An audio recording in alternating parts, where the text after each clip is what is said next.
about honor killings, we imagine it taking place in the back of beyond, far away from the gaze of the media, in places where perhaps education levels are low. When the story of Abhishek and Bhavna came about, appeared, at that time, it really hit close to home because 21-year-old Bhavna is a student of Delhi University, Venkateshwara College, and it just seems like people like you and me really who've been affected by it. So we're going to talk about, we have the main investigating officer of the case over here, what led the parents of Bhavna to strangle her to death. We'll be talking to some key players over here and also some young people who will be sharing their stories. But first, let's just take a look at what happened. Actually safe के लिए नहीं, बस कि अपने घर मतलब इसलिए नहीं रह रहा क्योंकि हर जगह उसकी यादें हैं, इसलिए मैं नहीं रह रहा. 24-year-old Abhishek Seth lost his wife Bhavna within less than a week of getting married, and now he's afraid for his life. Remains of the 21-year-old final Delhi University student were found on Tuesday in Alwar, almost 200 kilometers away from home. Trouble began when Abhishek and Bhavna got secretly married on the 12th of November, after which she went to visit her parents over the weekend.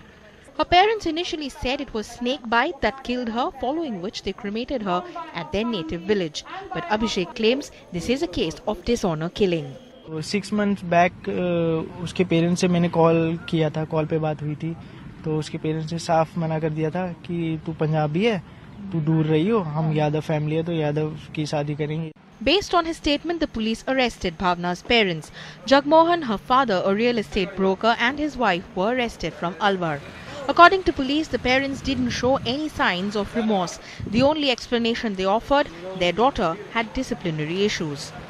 उसका नाम लखन है, उसके मामा लगते हैं भावना के, तो वो अभी तक पुलिस को मिला नहीं है क्योंकि और उससे मेरे को भी थ्रेट हो सकता है. When we went to meet Bhavna's family, instead of mourning, they openly condoned the act. जान से हाथ धोना नहीं था, हमारा तो कहना ये था, चलो भाई उनकी है, नहीं तो लड़की को अपना भेज देना था, जाओ ना शादी करिए, अगर हमारे से कोई मतलब नहीं है, वहाँ रहे, नहीं हमारे यहाँ आना नहीं, लेकिन चलो गलत हो गया तो हो गया.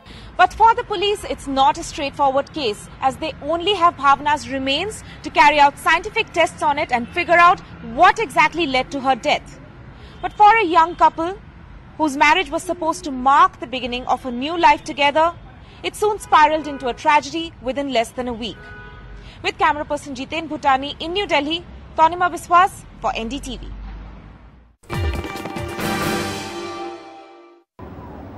So we're talking about Abhishek and Bhavna's story. How common is caste violence in urban spaces like Delhi? And we have with us, let me just introduce our panel.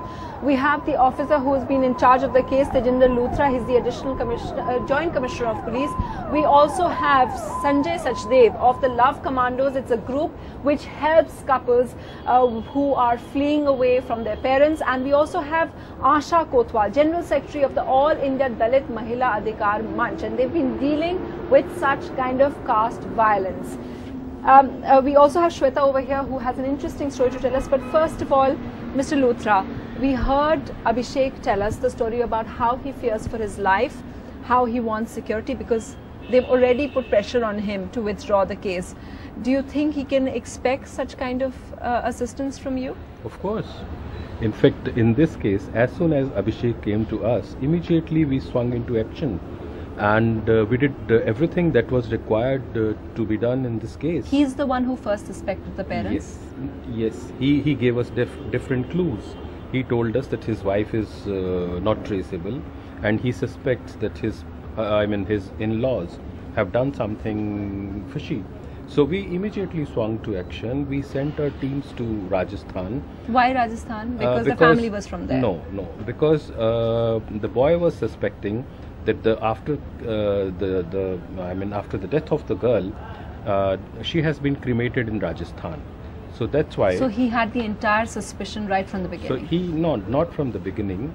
When he got married, then his. And just to point out to our viewers, they only got married last week. Then after a day, the parents of the girl approached her and they persuaded her to go back. Okay, the girl stayed there for 1 day. Again she came back to the husband. Again parents went and again persuaded her back to home, and they promised that we would marry you with due customs and traditions, etc. But something went wrong after the second visit, and after that Abhishek suspected something and he approached us. He gave us some clues and immediately we worked on all those clues, and that's why. What clue led to Rajasthan? He told us that he's suspecting because they hail from Rajasthan, so they would have taken the girl to Rajasthan. So that's how we sent our teams immediately to Rajasthan also, and that's how we have cracked the case so fast. And I must assure you and Abhishek that there is no threat to his life. We are all with him and his family, and we have arrested the accused. We are also expecting complicity of some more accused. On that clue also we are working. You mean other family members? Maybe, and some friends or some other co-accused.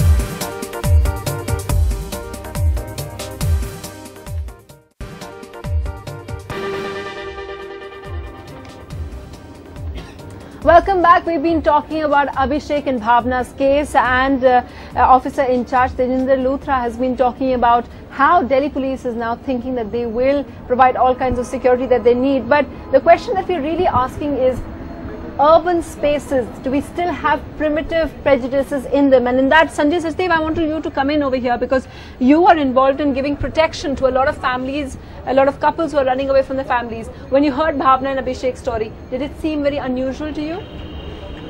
Actually, our experience says that whenever these young boys and girls in love become victims of emotional torture of the families, such scenarios come in. They should have kept distance from the families for at least a year or so. But they this is the advice you're giving other couples? Yeah, we always give. Many couples want us to advise parents. We say kindly remain away from such parents who cannot understand your feelings. For at least a year? Yeah, at least 1 year. You are now protecting 72 couples, yeah, right? Right now in our shelters, we have 72 couples. And I tried convincing everybody to join us on this show. Yes. But due to this shocking incident, nobody is daring to come out. Okay. And I have a personal touch because I come from the same college, Venkateshwar College. But in this case, I must thank Delhi police, total Delhi police.